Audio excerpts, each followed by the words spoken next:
Pamoja Biblia zetu katika kitabu cha Ayubu sura ya 22 na ule mstari wa 29. Ayubu 22 na ule mstari wa 29. Yes. Neno la Mungu linasema, hapo watakapokuangusha utasema kuna kuinuka tena, naye mnyenyekevu Mungu atamwokoa. Atamwokoa na huyo asiye na hatia, naam utaokolewa kwa sababu ya usafi wa mikono yako. Hapo watakapokuangusha utasema kuna kuinuka tena. Fungua nami tena katika kitabu cha Mika ile sura ya 7 na ule mstari wa 8. Mika sura ya 7 mstari wa 8. Neno la Mungu linasema, usifurahi juu yangu, adui yangu, niangukapo nitasimama tena. Nikaapo gizani, Bwana atakuwa nuru kwangu. Bwana ayabariki maneno yake matakatifu. Nisikia amina yenye nguvu. Bwana Yesu asifiwe sana. Wakati napewa neema hii ya kuweza kusimama siku ya leo, nilipokea hii mstari ndani yangu na ikawa na msukumo mkubwa sana kwa ajili ya ibada ya siku ya leo. Na niliendelea kutafakari ndani zaidi, Mungu anazungumza nini katika haya ambayo ninasikia siku ya leo baada ya kuisoma hiyo mstari. Biblia inasema haya ni maneno ambayo katika kitabu cha Ayubu, ni maneno ambayo anayazungumza rafiki yake na Ayubu.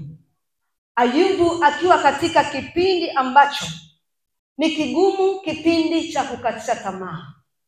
Akiwa katika wakati ambao watoto wake wamekufa, mifugo yake imekufa, maisha yake ya afya yake iko katika hatari. Yaani Ayubu yuko katika ulimwengu mwingine kabisa. Amehama katika ulimwengu ambao ulikuwepo, ulimwengu ambao alikuwa anaishi katika namna nzuri, namna ya ushindi. Na Ayubu amehamishwa, amepelekwa katika ulimwengu mwingine. Bwana Yesu asifiwe sana. Unajua kuna ulimwengu ule ambao Ayubu mwanzo alikuwa na uishi, ulimwengu wa kula na kunywa na kuvaa na kufanya kila kitu ambacho anajisikia kukifanya. Lakini Ayubu anajikuta amekuwa mtu mwingine kabisa baada ya kila kitu kuwa kimeondoka katika maisha yake. Na vilivyoondoka vyote katika maisha yake, akajikuta vile ambavyo vimeondoka, akajikuta na ufahamu wake umehama, na hali yake ya mwanzo imehama, namna yake ya mtazamo imehama. Bwana Yesu asifiwe sana. Tunamwona Ayubu akiwa katika kipindi kigumu sana. Lakini hapa tunakuja kumuona rafiki yake, mmoja katikati ya wale watatu ambao walikuwa na Ayubu kwenye zile nyakati zake ngumu. Biblia inasema wakati huo ndipo Elifazi Mtemani, ambaye ndiye aliyezungumza maneno haya, rafiki yake na Ayubu, akamwambia Ayubu, hapo watakapokuangusha utasema kuna kuinuka tena. Bwana Yesu asifiwe. Na kama unataka kuandika, andika usifie ulipoangukia. Bwana Yesu asifiwe sana. Kwa wale ambao tunapenda kuandika, andika usikubali kufia mahali ulipoangukia.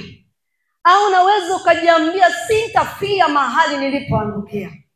Bwana Yesu asifiwe sana. Vyote ni vinaweza vikawa vichwa vya ujumbe, lakini katika yote ni katika kukujenga wewe, na Bwana anazungumza na moyo wako.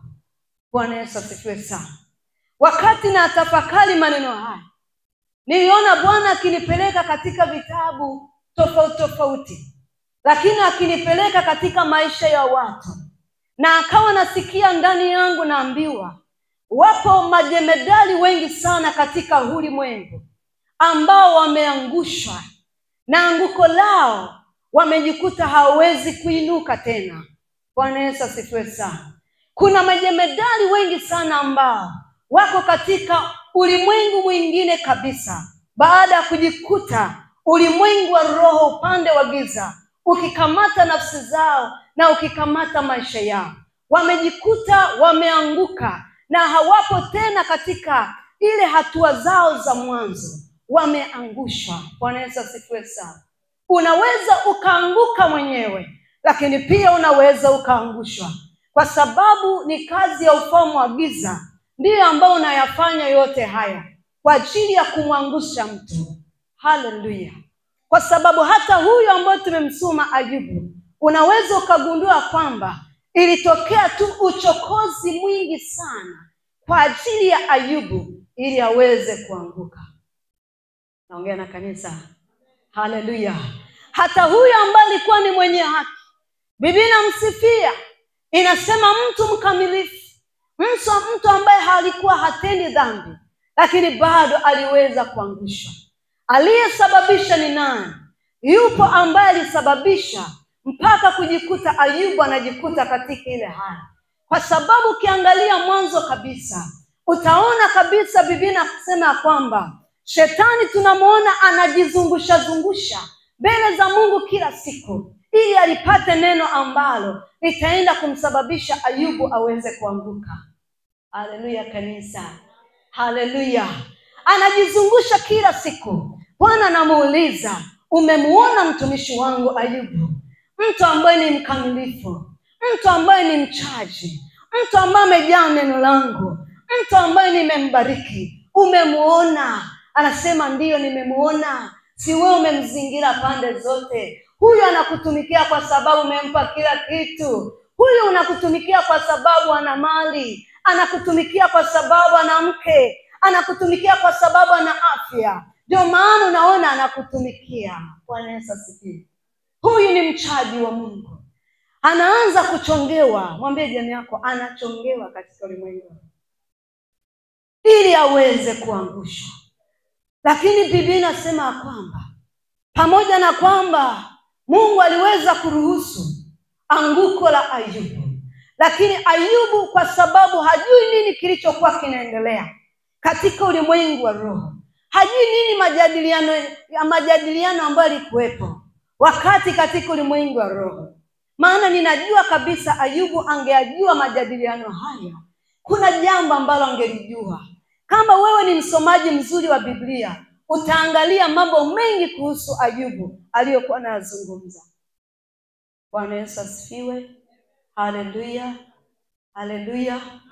Lakini Biblia inaniambia kwamba pamoja na hayo yote, ndipo anakuja rafiki yake Ayubu, akiwa katika msongo mkubwa wa mawazo, akiwa katika namna mbaya sana.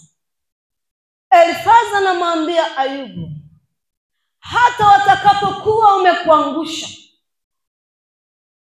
unaweza kusimama tena. Kwa sababu aliyekuwa amekusimamisha katika wakati ule wa mwanzo, anaweza tena akakusaidia ukasimama vizuri tena, bora zaidi ya mwanzo. Bwana Yesu asifiwe sana. Ayubu anatiwa maneno ya kumtia nguvu. Anaongelea maneno ambayo si maneno ya kawaida, ni maneno ya kumuonesha mbali zaidi Ayubu. Kwa sababu Ayubu ukiuchinja ukauangalia moyo wake, ni mtu ambaye alikuwa ameona kabisa haiwezekani tena kutoka pale alipo, haiwezekani kutoka katika yale mazingira. Maana akiangalia kushoto na kulia anaona giza, anaona haiwezekani kabisa kuweza kunyanyuka tena, kuweza kuwa kama mwanzo tena. Bwana Yesu asifiwe sana. Ninaongea na wanawake siku ya leo, Ninaongea na wanaume siku ya leo ya kwamba inawezekana kabisa ule mwanzo wako hauelewi mpaka sasa. Kuna mambo ambayo huelewi yanaendelea katika maisha yako. Yaani uko katika kipindi kama cha Ayubu, katika msongo mkubwa sana wa mawazo. Hujui ni nini ambacho kinaendelea. Ukitazama ndoa yako huelewi. Ukitazama huduma yako huelewi. Ukitazama watoto wako huelewi. Ukitazama biashara yako huelewi. Ukiangalia katika kila hatua za maisha yako huelewi. Leo nina habari njema kutoka kwa Jehova. Nasema nina habari njema kutoka kwa Yahweh. Nina habari njema kutoka kwa mfalme wa wafalme. Bwana Yesu asifiwe sana. Ayubu akatiwa maneno ya nguvu ya kwamba kuanguka sio shida. Haleluya. Kuanguka sio shida. Ni kweli umeanguka katika dhambi. Ni kweli umeanguka katika ulevi. Ni kweli umeanguka katika pombe. Ni kweli umeanguka katika viwango vyako vya kwanza. Ulikuwa muombaji mzuri. Ulikuwa unafunga vizuri. Sijakataa, ni kweli umeanguka. Haleluya. Lakini leo ninataka nikwambie, Bwana anasema leo nainuka tena katika jina la Yesu Kristo. Maana ipo nguvu ya kukuamsha siku ya leo. Bwana akamwambia kupitia kinywa cha mtumishi wake ambaye ni rafiki yake. Akamwambia haijalishi. Ayubu anamletea, angalia na watoto, anamwambia haijalishi. Anamwambia angalia na ndoa upande wa mke wangu, na amesema ni mkufuru Mungu, anamwambia haijalishi. Bwana Yesu asifiwe. Anamwambia angalia katika eneo la mifugo, mimi nilikuwa ni tajiri, angalia vyote vimekufa. Anamwambia haijalishi. Bwana Yesu asifiwe. Anaingia katika kila eneo la maisha yake. Anamuonesha angalia, mimi sikuwa hivi. Anatamani, unaweza ukatamani hata ujieleze mbele za watu alafu hujui utajielezaje. Bwana Yesu asifiwe. Kwamba unajua hivi unavyoniona nimepauka, nimewahi kumiliki gari, watu nitaanzia wapi kujieleza? Bwana Yesu asifiwe sana. Hauna haja ya kujieleza. Mimi na habari njema kwa ajili yako ya kwamba haijalishi ulikuwa naomba, leo hauombe. Ulikuwa unafunga, leo haufungi.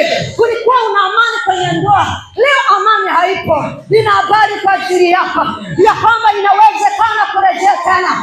Inawezekana kufunguliwa tena. Inawezekana ukasimama tena. Bwana Yesu asifiwe. Haleluya. Ayubu anatiwa maneno mapya. Ayubu mpaka anaambiwa haya maneno. Usifikiri alikuwa katika hali ya amani. Usifikiri alikuwa katika hali ile ya kwanza. Alikuwa katika hali ngumu sana. Inawezekana Ayubu hata kuomba alikuwa hawezi kuomba tena. Akiangalia Mungu yule aliyenipatia ndiye ameninyang'anya. Itakuwaje tena? Wala ambao nilikuwa nawasaidia, nawezaje tena kuwasaidia? Wala ambao nilikuwa wananiheshimu, wanawezaje tena kuniheshimu? Biblia inasema kwamba wakati Ayubu anazungumza, kuna wakati alisema hivi, mimi hata mtaani kwangu, hata watoto wadogo wananicheka, hata watoto wadogo wananishangaa, hata watoto wadogo wananicheka, wananidharau, kwa sababu heshima yangu imeondoka, kwa sababu utawala wangu umekamatwa, kwa sababu nguvu zangu zinaondoka. Lakini leo nina habari njema kwa ajili yako ya kwamba Yesu anakuinua tena, ya kwamba Yesu anakuinua tena, Yesu anakusimamisha tena, Yesu anakusimamisha tena. Utasimama kama simba katikati ya pori, utasimama kama Joshua katikati ya watu wengi ambao walikuwa wanampiga vita kwenye utumishi wake. Bwana Yesu asifiwe. Haleluya. Ninajisikia furaha kwa sababu leo kuna majemadari wengi sana. Kuna majemadari wengi sana. Kuna majemadari wengi sana. Ni kweli utenda dhambi ukaanguka, unaweza ukainuka tena. Maana ipo neema ya Yesu Kristo. Ni kweli ulifungwa katika ulevi, unaweza ukainuka tena wewe. Mwambie jirani yako unaweza kuinuka. Unaweza kuinuka. Unaweza kuinuka. Haleluya. Usisahau leo ni siku ya wanawake. Usisahau leo ni siku ya wamama. Lazima tungurume mpaka uzao wetu uokoke. Lazima tungurume mpaka watoto wetu waokolewe. Lazima tungurume mpaka taifa letu lipone. Katika jina la Yesu. Sema amen. Haleluya. Ayubu amelala chini. Haoni mwelekeo. Amekatishwa tamaa. Unajua kuna ambao walikuwa wanamkatisha tamaa. Wanasema basi tena. Kiko wapi sasa? Wewe uliyejiita nabii, kiko wapi sasa? Ulijiita mchungaji, tena wanasema ulijiita mchungaji, kiko wapi sasa? Wewe unayenifuatilia kwenye YouTube, nakwambia hivi, tumishi wa Bwana, simama tena katika jina la Yesu. Simama kwa ajili ya mawindo, kuhakikisha adui ambaye amekusudia kwenye utumishi wako na huduma yako inaachiliwa kwa jina la Yesu. Haleluya. Bwana Yesu asifiwe. Wakati naendelea kuyatafakari maneno haya, nikaona sikia Roho Mtakatifu ananiambia, kuanguka sio shida mwanangu. Kuteleza ukaanguka sio shida. Ni safari ya mapambano. Ni sehemu ya maisha. Ni sehemu ya utumishi. Ni sehemu ya kazi. Haleluya. Wewe kuanguka sio shida. Akaniambia shida iko hapa. Ni kukubali kufia mahali ulipoanguka. Akaniambia hapo ndio kuna shida mwanangu. Ninakumbuka wakati Roho Mungu ananipa ujumbe, akaniletea mtoto mdogo. Katoto kadogo ambako kanaanza kutembea au kameshaanza kuchanganya kutembea. Kana tabia moja. Kanaweza kakatembea baadaye kakaanguka. Kakianguka kanajiliza pale pale. Hata ukimwambia nyanyuka hanyanyuki. Bwana Yesu asifiwe. Anasubiri mzazi ndiye mbebe mnyanyue. Ni kweli? Bwana Yesu asifiwe. Kakianguka pwa, analia pale pale. Namwambia usinyanyuke, akubali mpaka aone nimemnyanyua. Akaniambia si kwa mtu mzima. Bwana Yesu asifiwe sana. Mtu mzima akianguka, ananyanyuka hapo hapo. Ananyanyuka hapo hapo. Asubiri kutiwa moyo. Asubiri watu wamnyanyue. Ngoja nikwambie kitu kimoja. Kuanguka sio shida.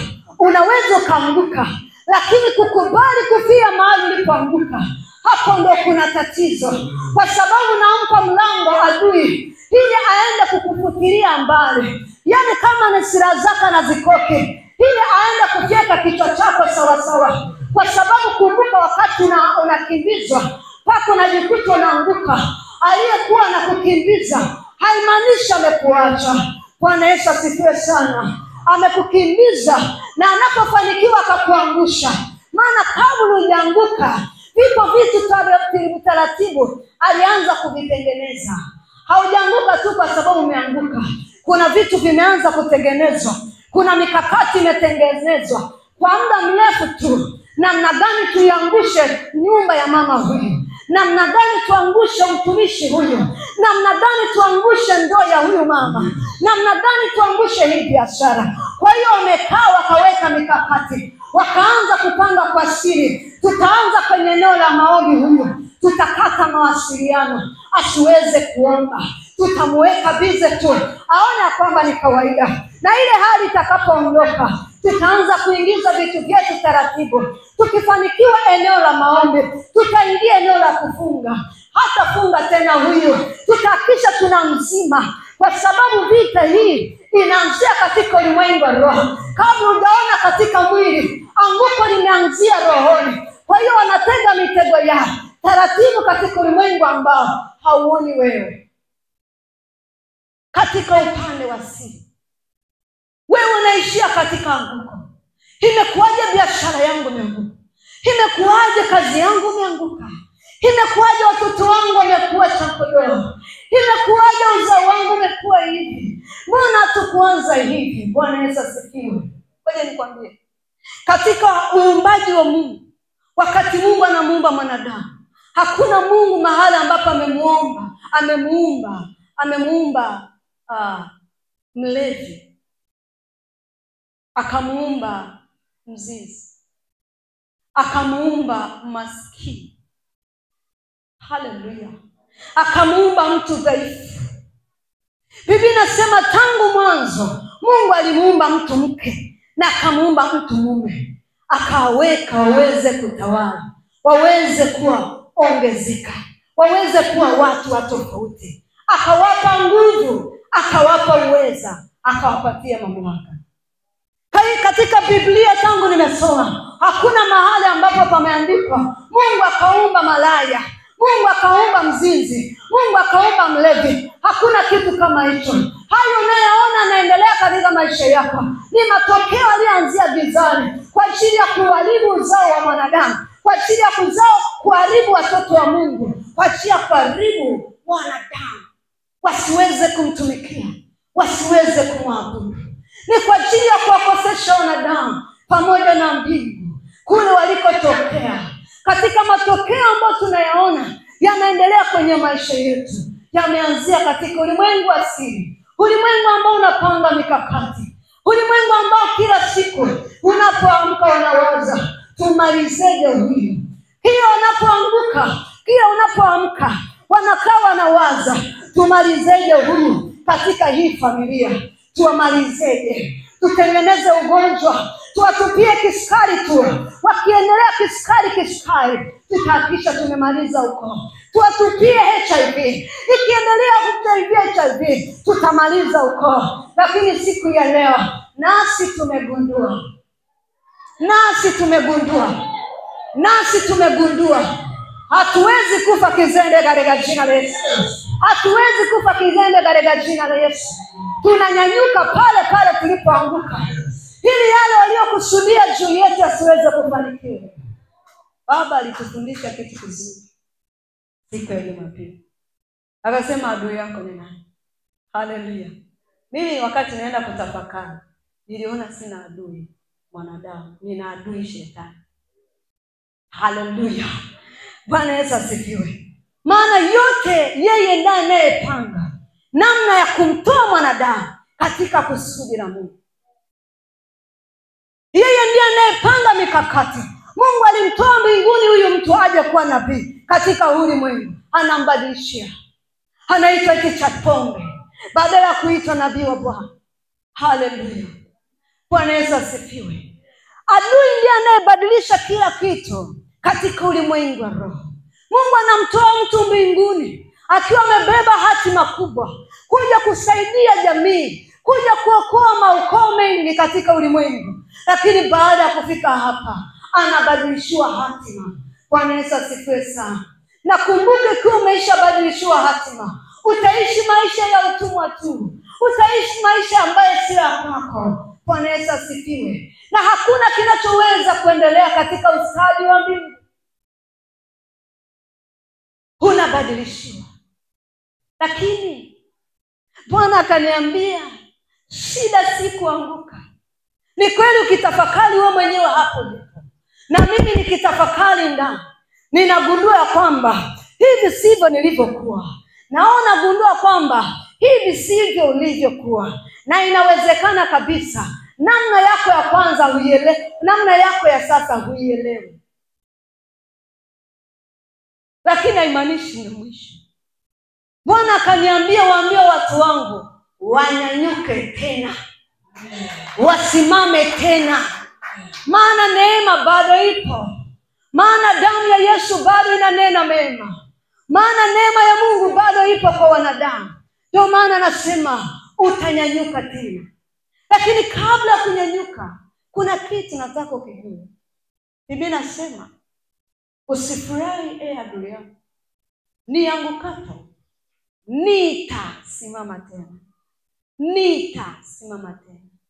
Kabla hujanyanyuka, kabla mtu hajanyanyuka mahali alipoangukia, lazima aseme mwenyewe ndani ya moyo.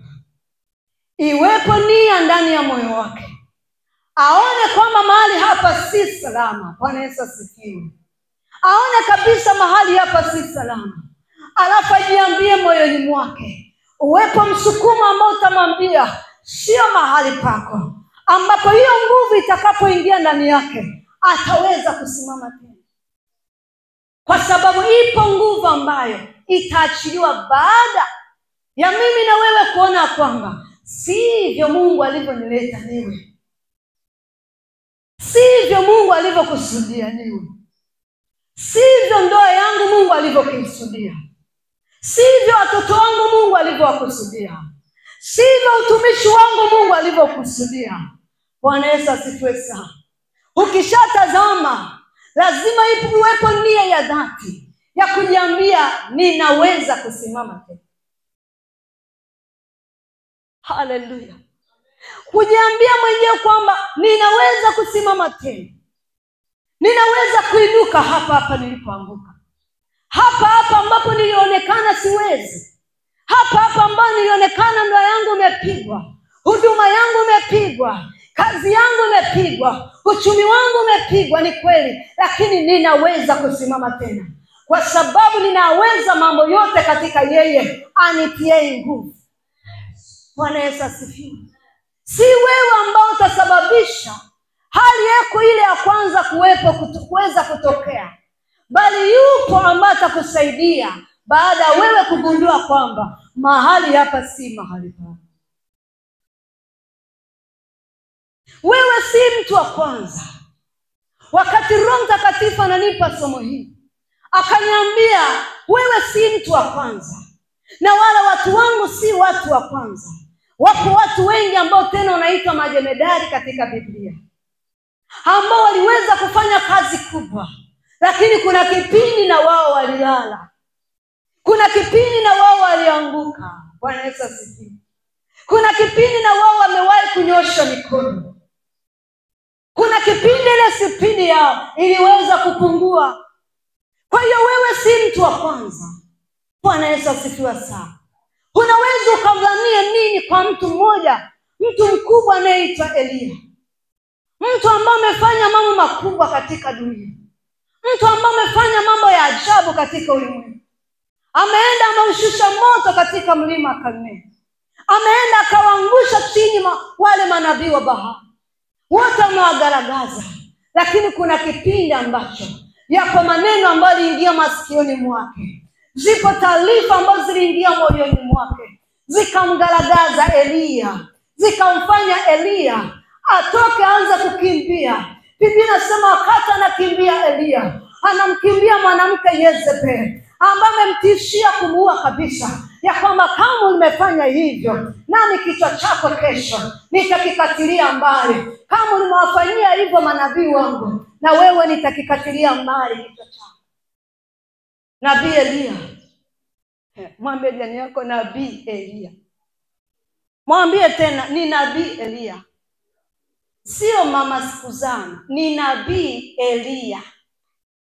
Sio mama Tuma, ni nabii Elia. Bwana Yesu asifiwe. Haleluya. Sio nani? Sio mama Tuma wala baba Tuma, ni nabii Elia, mpakwa mafuta wa Bwana, ambaye mbingu zimemwamini, ameushusha moto, amefanya maajabu. Lakini kuna kipindi nabii Elia alinyanyua mikono kwa sababu ya maneno ya vitisho. Kwa hiyo wewe si mtu wa kwanza. Biblia inasema nabii Elia akakimbia, akafika mahali, akaenda akajilaza, akamwambia Bwana, roho yangu ichukue tu. Akalala chini. Biblia inasema chini ya mti wa mretemu, akalala chini, akajinyosha. Bwana, kazi nimeimaliza. Mungu akamwambia bado kuna ukoo fulani haujakombolewa huko. Bwana Yesu asifiwe sana. Kuna watu hapa tumelala na ni majemedari. Bwana, ikiwezekana nichukue tu. Hawezi kukuchukua. Lazima familia ikombolewe wewe. Lazima watoto wakombolewe. Lazima biashara ikombolewe. Lazima huduma ikombolewe. Haleluya. Nakufanya kizembe. Mwambie jirani yako ninakufanya kizembe kwa mfano. Bwana Yesu asifiwe sana. Elia kalala kajinyosha. Bwana akamtuma malaika wake, kaleta kunguru. Akaona hapa amewekewa gudulia la maji, amewekea tena mkate wa kuokwa. Haleluya.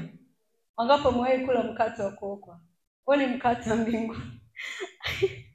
Bwana Yesu asifiwe.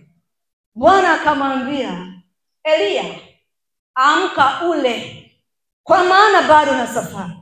Hivi nasema Elia akaamka, akala. Alipomaliza akalala tena. Bwana akamwambia, hilo lilikuwa ni neno la kukwambia hivi, nyanyuka uendelee na safari mbele Bwana.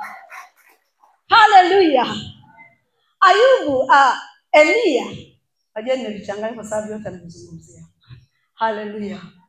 Elia alipojinyoosha kwa sababu ya adui mmoja ambaye roho ya uharibifu imeingia ndani yake, ili kuweza kukatilia mbali manabii wa Bwana, Mungu akamwambia Elia, lazima safari iendelee.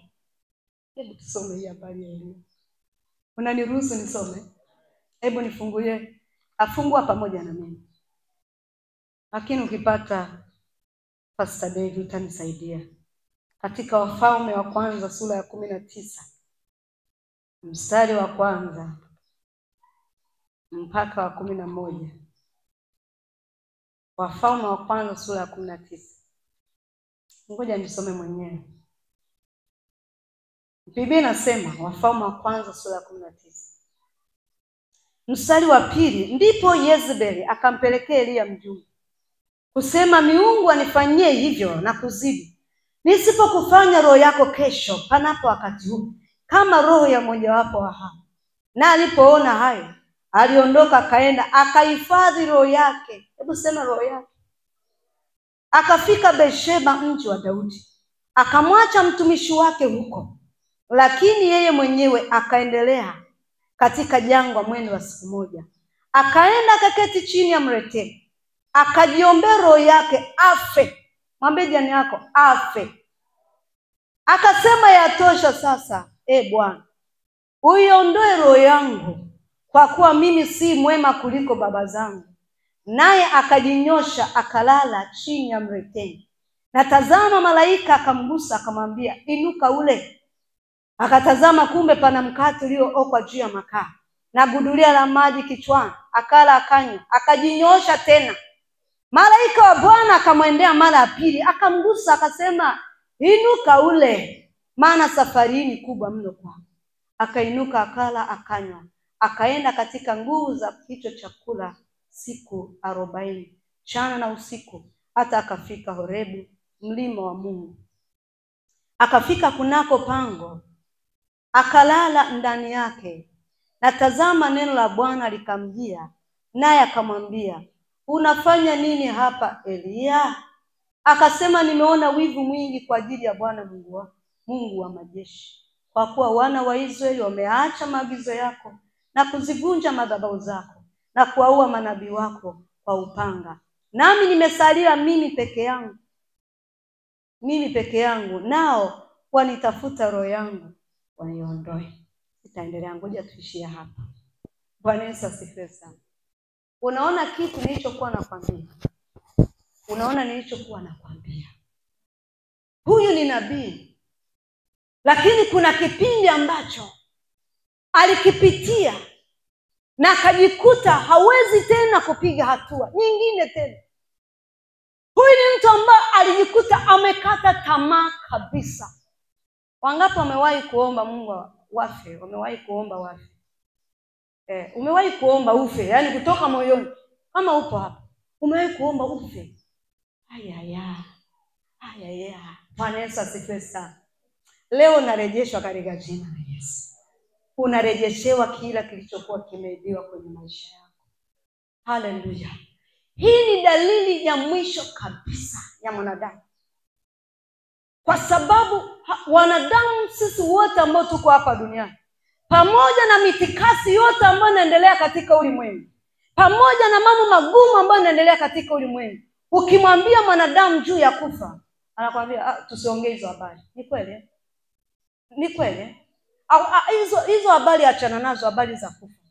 Lakini nabii Elia anafika hatua ya kusema, Mungu, leo maombi yangu uiondoe roho yangu, kwani mimi si mwema kuliko baba zangu, mimi si mwema kuliko watu wengine. Ni dalili ya mtu ambaye amejikatia tamaa. Nikizungumza habari za kuanguka, si kuanguka tu katika dhambi kama unavyowaza, si katika hilo tu, ni katika vile vitu vya kwanza ambavyo Mungu aliviweka ndani yako uvifanye, au vilikuwa vinachipuka na baadaye havichipuki, vilikuwa vinaendelea na baadaye havipo tena. Ile hali ya kwanza ambayo ilikuwepo katika maisha yako, iliyo njema na ya utukufu wa Mungu, imeondoka. Kwa hiyo kuna A na B. Kuna katika dhambi, lakini kuna hali ambayo ni katika utumishi, ni katika maisha yako ya kawaida. Kwa maana Biblia inasema kwamba yupo aliyekuja kwa ajili ya kuiba. Mwambie jirani yako, kuiba. Yeye kazi yake ni kuiba. Anapanga mipango, anaanza kuiba kwenye maisha ya watu. Hicho ndicho ninavyovizungumzia siku ya leo. Lakini nabii Eliya naye, Biblia inasema alipoomba hayo maombi, Mungu hakuyasikia wala hakutaka kuyafanya kama alivyoyaomba nabii Eliya. Unajua ni kwa nini? Ni kwa sababu bado likuwepo kusudi kwa Eliya. Bwana Yesu asifiwe. Ndio maana nikakwambia kuanguka sio shida. Shida iko kwenye kunyanyuka na kukubali kufia pale ambapo umeangukia. Kwa sababu nabii Eliya kilichokuwa kinasubiriwa pale ni yeye aendelee kukata tamaa, baadaye amejione kabisa afai, hawezi, na mwisho wa siku kila ambacho Mungu alikuwa anataka akifikisha kwa ulimwengu kisiweze kufika. Ndio maana Mungu anampa chakula, Mungu anampa nguvu, anamwambia nabii Eliya, kuanguka sio shida. Shida umekubali kuanguka kufia ulipoangukia. Umekubali ufia hapo. Umekubali Ahabu Yezebeli akatilie mbali kichwa chako. Umekubali kumpa maksi shetani. Bwana Yesu asifiwe sana. Kwa sababu tunapokubali kufia tulipoangukia, tunampa maksi shetani. Anasema kiko wapi? Wako wapi hawa tena? Yuko wapi tena huyu? Mbona hakuna tena lolote? Lakini ukajitia nguvu katika Bwana. Mwambie jirani yako, ukajitia nguvu katika Bwana. Mwambie tena, ukajitia nguvu katika Bwana. Ukajiambia, ni kweli nimeanguka, lakini naweza kunyanyuka tena. Eliya alipopewa kile chakula, aliendelea na safari.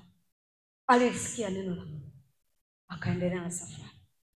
Alipofika katika mlima wa Horebu, akaenda akajilaza katika pango. Biblia inasema akalala. Mungu akaenda akamuuliza, Eliya, unafanya nini hapa? Bwana Yesu asifiwe. Inawezekana bado moyo wa Eliya ulikuwa katika maumivu, hajui nini cha kufanya. Naongea na kanisa. Kama wewe na mimi hapo tulipo, hujui nini cha kufanya. Moyo wako umetishiwa, moyo wako unavujia damu, ndani ya moyo wako hujui nini kinaendelea, hujui nini kitafanyika. Ukiangalia nyuma uelewi nini kitatokea. Hivi kweli naweza kutoka katika uovu? Hivi mimi kweli naweza kutoka katika hiki kifungo? Na sasa hivi umekiita hichi kifungo changu. Hichi ni kifungo cha familia. Bwana Yesu asifiwe. Hivi mimi naweza kutoka kwenye hizi kamba? Bwana Yesu asifiwe. Nataka nikwambie, hata kama ulidumbukizwa kwenye shimo, utapiga kelele katikati ya ile shimo na msaada utaonekana.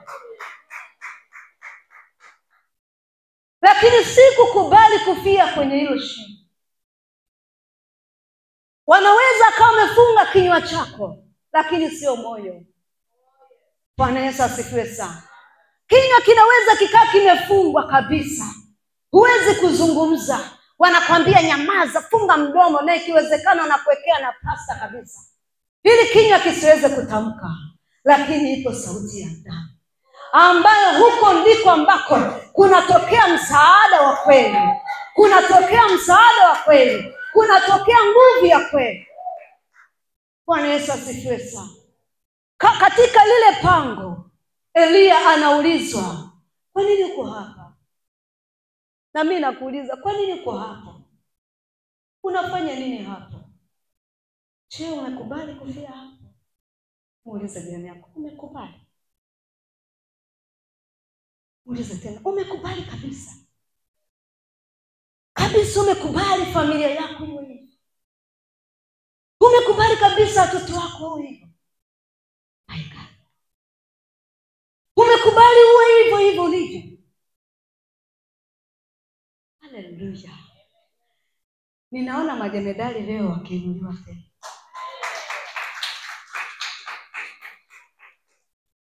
Huwezi kukubali kufia ulipo. Mungu alipomuuliza Elia ndipo Mungu hakumjibu chochote. Mungu alimwambia Elia, panda katika mlima wangu Horebu. Nitazungumza na wewe baada wewe kuwa umesimama. Nitakupa maelekezo baada wewe kuwa umeinuka. Umekubali kuinuka. Umekakataa kufia pale. Ndipo nitakupa maagizo. Tangu siku ya kwanza katika hii safari, wakati Roho Mtakatifu ananipeleka, mwanzo anapewa maji. Unafikiri Mungu alikuwa ajui nini Elia anapitia? Alikuwa anajua. Bwana Yesu asifiwe. Kwa sababu Mungu ni kawaida yake kufanya kazi na mwanadamu. Ni kawaida ya Mungu kufanya kazi na moyo wa mwanadamu kwa uliopenda, ulionia kutoka ndani. Ndio maana uwezo kumwabudu Mungu kama moyo wako bado hauelewi nini kinachotakiwa kufanyika, na uwezo ukalipokea neno kama moyo wako huelewi nini kinachofanyika. Ndio maana kuna vitu vingi vinapita hapa katikati. Huwa ni kwa ajili ya kutuandaa vizuri. Maanake moyo wako uweze kuwa wazi kwa Bwana. Uweze kufunguka moyo wako. Haleluya. Kwa sababu ni ndani ya moyo wako ambako Mungu anazungumza na wewe. Kwa Mungu anamwambia Elia katika hii safari yote, alipomaliza kumpa maji, hakumwambia Elia rudi kule. Alisubiri kwanza Elia asimame. Alipoenda katika ile pango, amelala, Mungu akamwambia panda katika mlima Horebu. Mwambie jirani yako location. Mwambie tena location. Kuna mahali ambapo Mungu hawezi kuzungumza. Si kila mahali Mungu anaweza kaongea. Haleluya. Kuna mahali pengine lazima Bwana akuhamishe tu. Hii safari ilikuwa ni Mungu anamhamisha Elia. Kwamba njoo mpaka nifuate mpaka uje mpaka huko. Nenda katika mlima wangu Horebu. Alafu hapo nitazungumza na wewe. Akamwambia Elia, niambie kuna nini? Akamwambia, Bwana, unaniona hapa? Israeli umefanya dhambi. Wameabudu miungu mingine. Mambo mabaya yanaendelea katika Israeli. Paka imefikia hatua adui yetu ameingia na kuanza kukatilia mbali manabii wako. Mimi nimesimama kutetea taifa lako. Na mimi pia ninatafuta niweze kuuawa. Bwana Yesu asifiwe sana. Anamweleza Mungu kwa uchungu na kwa maumivu. Mungu akamwambia Elia, ni kweli walikusudia hayo, lakini haitakuwa. Lile ambalo nimelikusudia katika maisha yako lazima litimie. Kila ambacho nimekipanga kwenye hatua zako lazima ukifanikishe. Haleluya. Haleluya. Elia alitaka kunyamazishwa. Ni majemadari wangapi katika ulimwengu leo? Na anaona kabisa hawezi kuinuka. Kila kiangalia hivi anaona hawezi. Na kwa sababu adui anaendelea kuweka msisitizo ndani ya moyo, haiwezi kubadilika hii ndoa. Hawezi kubadilika watoto. Kwa hiyo uhalali unaendelea kuwepo ndani. Hata ukiingia kwenye maombi, Mungu mbadilishe mume wangu, bado ukitoka hapo nasema huyu hawezi kubadilika. Bwana Yesu asifiwe. Lazima mtazamo wetu siku ya leo ubadilike. Mwambie jirani yako mtazamo. Lazima mtazamo wako mimi na wewe ubadilike, ili Mungu aweze kuzungumza upya. Maana mtazamo wako ukibadilika, mtazamo yetu ikibadilika, ndipo tutaweza kunyanyuka kwa ujasiri na kusema kwamba lazima nikabiliane na huu mlima na nihakikishe na ufyekelea mbali. ya kwamba lazima mimi ndime ambaye Bwana amenichagua katika hili taifa, amenichagua katika hii familia kuhakikisha na kuwa kama Musa, ili waweze kumuona Mungu na kumjua Mungu. Bwana Yesu asifiwe. Hebu nafikiri majemedari kama hawa wakiangushwa au wakianguka, je, wale ambao ni wengine ambao ni wanyota tu zile ndogo ndogo? Bwana Yesu asifiwe. Ambao maombi yao ni ni yale tu ya kubariki chakula, kitupe nguvu za kukutumikia vema Bwana, amina. Unajua hayo maombi? Unajua hayo maombi? Bwana Yesu asifiwe. Unayajua Sisi tulifundishwaga hiyo sala, hatujawahi kuisahau. Kabla ya kula, atupe nguvu za kumtumikia vema. Lakini kweli tunapomaliza kuipokea hiyo nguvu ya kumtumikia vema, tunamtumikia? Bwana Yesu asifiwe. Imekuwa kama kasala tu kadogo kakujifariji. Lakini sio kweli kwamba baada ya kula na akatupa tukabariki kile chakula tunamtumikia vema. Sio kweli. Bwana Yesu asifiwe sana. Leo nina habari njema kwa ajili yako. Katika kitabu cha Mithali, Biblia inasema mwenye haki wangu anaweza kaanguka hata mara 7, lakini atainuka tena. Na anasema nitamwangazia tu na nitamsaidia. Kwa hiyo katika Biblia tunaona kabisa maanguko ni mengi sana. Kuchoka ni kwingi sana. Kukatishwa tamaa ni kwingi mno katika huu ulimwengu. Lakini shida ni moja. Unakubali kufia pale pale. Mama Ima ananiambia haiwezekani. Haleluya. Ili tuweze kuinuka tena, lazima tujinue katika ulimwengu wetu wa roho. Ngoja nikwambie kitu. Unaweza ukawa umeanguka na katika ulimwengu wa mwili ni kweli vitu vimeondoka katika maisha yako. Ni kweli kabisa. Lakini nataka nikwambie, inawezekana utakaporudi kwa Baba yako wa mbinguni, utakaporudi katika position yako vizuri, unaweza watu wasivione vitu vya nje kwa haraka haraka, ila katika ulimwengu wa roho umeisha simama. Ni rahisi sana Mungu kuweza kuvirudisha hivi vya nje ikiwa ndani tayari umesimama.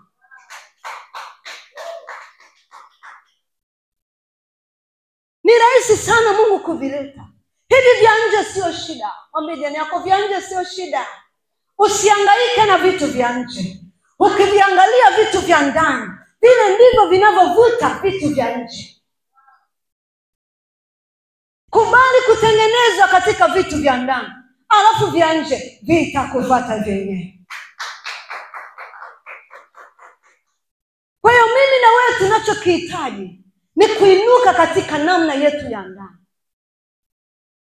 Kujiambia ninaweza tena kurudi katika maombi. Ninaweza tena kurudi katika kufunga. Ninaweza tena kurudi katika kumtumikia Mungu.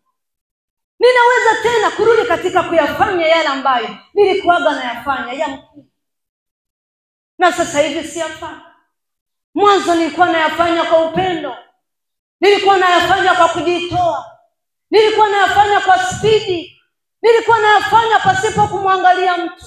Bwana Yesu asifiwe. Ninaweza tena kuyafanya. Utakapojiambia hivyo na ukarudi kwa yeye atupae nguvu, kwa yeye atupae kushinda, kwa yeye atutie nguvu, anaachilia nguvu yake. Unashangaa unaanza kunyanyuka tena. Unashangaa unaweza kuomba tena. Mwanzo ulikuwa naomba, ndani ya dakika 30 umechoka. Bwana anaanza kukutia nguvu, anakupandisha taratibu. Anakupandisha taratibu. Anakupandisha taratibu. Unashangaa, unaanza kupokea vitu vya kiungu. Alafu vya nje Mungu anaanza kushughulika mwenyewe. Unashangaa mume wako ambaye alikuwa haeleweki. Hata toi hata matumizi. Bwana Yesu asifiwe. Hafanyi chochote. Unashangaa yeye mwenyewe moyo wake unaanza kuinuka. Anaanza kujiuliza, kwani namfanyia hivi huyu? Bwana Yesu asifiwe. ni katika ndani kwanza. Anguko lolote limeanzia ndani. Na nataka nikupe kitu kimoja pia siku leo. Ogopa sana wakati ambapo una amani nyingi sana. Ogopa sana wakati amani imetawala vizuri. Kwa maana huo ndio wakati mzuri ambapo upo unatengenezwa mpango mkakati ulio mbaya kwenye maisha ya mwanadamu. Wakati ambapo unakula unakunywa. Wakati ambapo unafanya vitu vinastawi, vitu vinapendeza, kile unachokigusa kinafanikiwa. Huo ni wakati hatari sana kwenye maisha yetu. Ni wakati ambao yanatengenezwa mabaya ambayo ni siku moja tu unakuja kushtuka umeanguka na hujui imekuwa kwaje. Kwa sababu wakati huo ulikuwa umedili katika mambo ya furaha na ile amani na ule uzuri na ule utajiri na zile faida na vile vitu vizuri. Kwa hiyo hata kama ulikuwa unaweza kuomba kwa sababu ya zile vitu vizuri, unajikuta unauchukua muda wa Mungu. Vikiuchukua muda wa Mungu katika ulimwengu wa roho, wanatengeneza mambo yao taratibu. Kwa sababu ukimsikia shetani, hawezi kuja kwa mtu kwa mapende. Anaanzia mbali. Mipango mikakati inaanzia mbali. Wewe unashtukia kitu kimetokea. Unaanza kujiuliza, mbona nimefukuzwa kazi? Unasema nimeshangaa leo nimeingia kazini bosi amenifukuza, imekuwaje? Haijaanza pale. Imeanzia mbali wakati una amani. Wakati anakupromote, wakati anakupatia vitu vizuri, wakati amekuweka karibu na unajikuta unajisahau pale pale. Huo ndio wakati ambapo mume wako anakuita sweetie, anakuita baby. Unaniangalia vizuri. Bwana Yesu asifiwe. Huo ndio wakati ambao kuna amani, kuna furaha, kuna utulivu. Lakini huo ni wakati ambao ni hatari pia. Ni siku moja tu unashangaa mtu umeingia ndani, anakuambia mbona umenitolea macho? Na wakati mlikuwa mnaitana vizuri jana. Haleluya. Unataka kumpokea, unasema mbona jipendekeza na wewe mwanamke? Lakini ulikuwa unampokea kwa heshima. Naongea na kanisa. Haleluya. Yaani katika ulimwengu wa roho mambo yamebadilika. Unamwambia tukae hapa tupange mipango mikakati namna gani ya kuiendesha familia. Anasema familia ni yangu, wewe niachie. Lakini mwanzo wakati mnanunua gari, mnajenga nyumba, mlikuwa mnapanga vizuri. Bwana Yesu asifiwe. Nini kilichotokea? Wapo waharibifu wameingia kuharibu. Yupo mharibifu ameingia kuharibu. Anataka wasambaratishe tena. Isiwepo amani. Isiwepo furaha. Achukue kitu katika ulimwengu wako. Vitu vinatokea ghafla. Lakini si ghafla kwa namna tunavyowaza na kufikiri. Vimeanzia roho. Bwana Yesu asifiwe sana. Bwana ananiambia siku ya leo nitakuombea maombi ya kuinuka tena. Na nimeambiwa nitamwekea mkono kila mmoja. Bwana Yesu asifiwe sana. Na utaenda kuinuka na kufanya maajabu. Nguvu yako ya kwanza haitakuwa kama ile. Nguvu ya pili itakuwa kubwa zaidi ya kwanza. Biblia inasema Ayubu aliweza kutajirisha. Utajiri wake wa kwanza au wa pili haukuwa kama wa kwanza. Hali yake ya kwanza Ayubu haikuwa ya kawaida. Bwana Yesu asifiwe sana. Amani ambayo utatoka nayo leo si kama ile ya mwanzo. Itakuwa nzuri zaidi ya hapo. Eneo la maombi, nguvu utakayotoka nayo hapa haitakuwa kama ile ya kwanza. Itakuwa nguvu ambayo ukisimama mapepo yanakimbia. Nguvu ambayo ukiomba hakuna mchawi anasogea. Nguvu ambayo ukiomba hakuna uharibifu unaingia katika nyumba yako. Bwana Yesu asifiwe. Mahali popote ambapo siku ya leo baada ya kutoka katika ibada hii utakapokanyaga, Kuna watu watakuita mchawi. Sema amina. Haleluya. Watakuita mchawi kwa namna ambavyo wanamuona Mungu asiyeelewa. Hawajui nini kinafanyika, ila kwa sababu vichwa vyao vimejaa uchawi, watasema ni uchawi, lakini sio uchawi. Ni Jehova Shama ameingilia kati kwa ajili ya kuwatetea watu wake. Ameingilia kati kwa ajili ya kuwakomboa watu wake. Haleluya. Unajua wanadamu tumezoea uchawi. Nilikuwa naongea na rafiki yangu mmoja. Nasema mbona kila kitu ni uchawi? Sio uchawi, kila kitu kwa nini uchawi? Manake tumeshikilia sana uchawi kuliko Mungu Bwana Yesu asifiwe sana. Haiwezekani. Unakumbuka neno lako ambalo limeandikwa katika stika? Kwenye stika unakumbuka neno laandikwa pale? Kwani Mungu amesema nini? Atafanya miujiza namna mbalimbali ambayo haijawahi kutendeka katika nchi na katika dunia. Ni wakati wako, ni majira yako. Ni wakati wako, ni majira yako. Katika jina la Yesu Kristo. Katika jina la Yesu Kristo. Katika jina la Yesu Kristo. Haleluya. Kwani tunasoma nini na tunafanya nini? Kwani tunasoma nini na tunafanya nini? Bwana Yesu asifiwe. Kwani unafikiri tunasoma tu? Au unafikiri tunatumia tu maandiko tunatembea? Maandiko yanakuwa halisi kwenye maisha yetu. Yanakuwa hai kwenye ndoa zetu. Yanakuwa hai kwa watoto wetu. Yanakuwa hai kwa vijana wetu. Yanakuwa hai kwenye huduma yetu. Yanakuwa hai kwa wamama. Yanakuwa hai kwa wababa. Yanakuwa hai kwa watoto. Sema haleluya. Sema leo ni leo. Sema lazima kieleweke. Lazima heshima irudi kwenye ndoa yako, irudi kwa watoto wako, irudi kwenye uzao wako, irudi kwenye utumishi, irudi kwenye kazi yako. Pokea kwa jina la Yesu. Pokea kwa jina la Yesu. Pokea kwa jina la Yesu. Pokea kwa jina la Yesu. Na iwe hivyo. Haleluya. Inawezekana.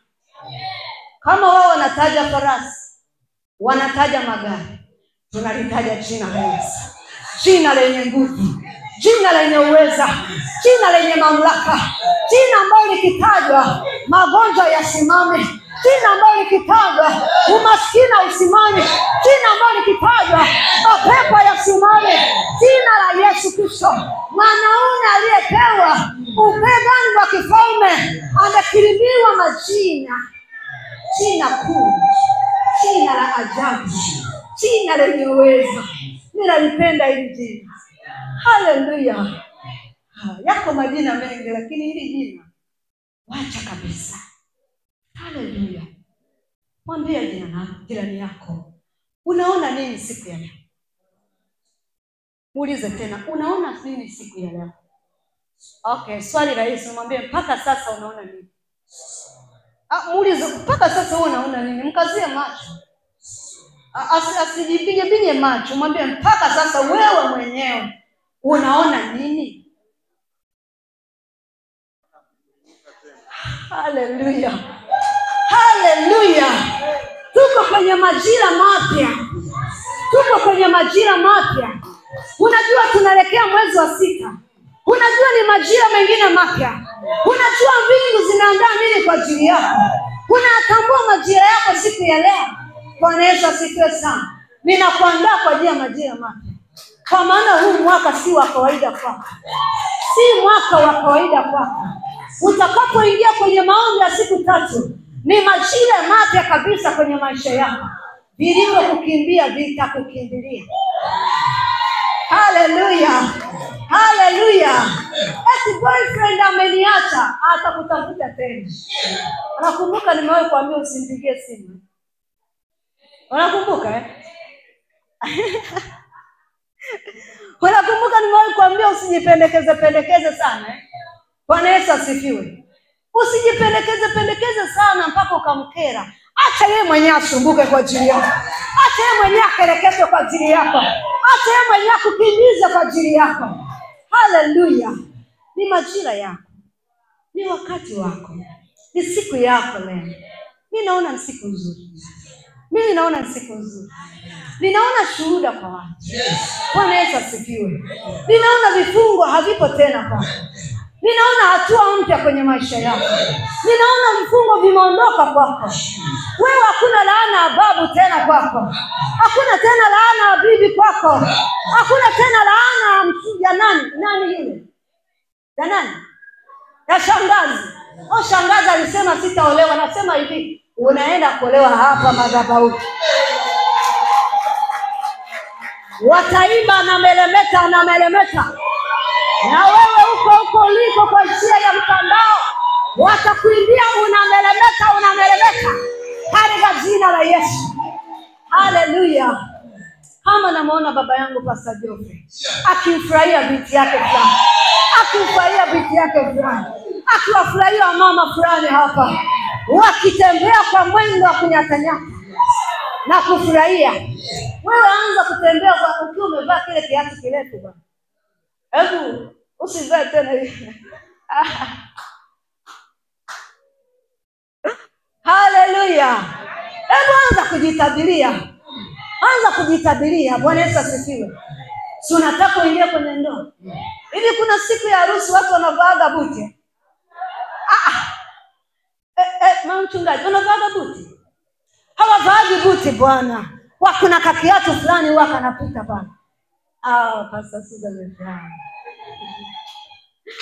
Bwana Yesu asifiwe. Kuna kakiatu fulani amazing hivi huwa kanavaliwa pale. Bwana Yesu asifiwe sana. Kwa hiyo leo hakuna tena shangazi yangu alisema sitaolewa, ataona hapa. Tutamwalika wewe. Sisi tutamkaribisha jamani. Wamama wa kanisani wasikia vigelegele kwa Yesu, wakiwashangilia mabibi harusi, wakiwashangilia mabwana harusi, wakishangilia mbingu zikishangilia kwa ajili ya watu hawa. Haleluya. Ni pamoja na mimi.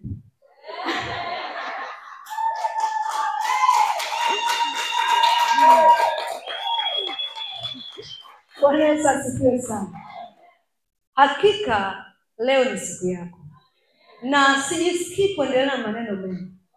Najisikia nikuombee. Ninatamani leo nikuombee.